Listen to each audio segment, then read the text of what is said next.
Wayne Fredericks calls himself the accidental conservationist. When he started farming back in 1973, he believed a fully conventional tillage operation was the only way to go. But after nearly 20 years, Mother Nature stepped in and upended those plans on his northern Iowa farm.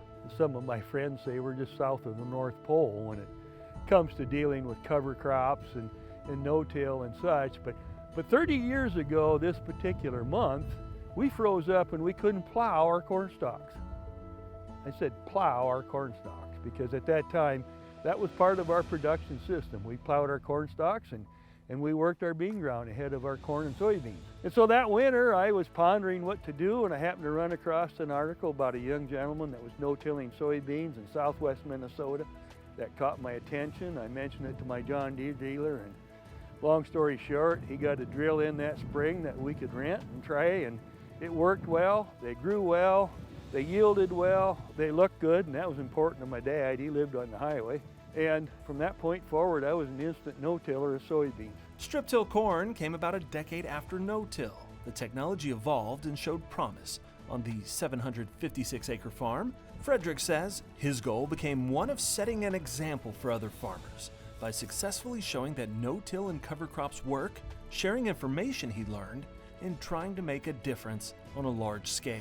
It wasn't until about 2012 that we started working with cover crops, and we were doing experimental work for the Iowa Soybean Association, their on-farm network, and trying to learn what worked, when to plant, how thick to plant, how to terminate, what effect on yields and so forth. And I knew that we could reduce nitrates with cover crops, and so I became a passionate advocate, and we went to 100% adoption of cover crops that fall. Fredericks has seen positive results on his soils as well.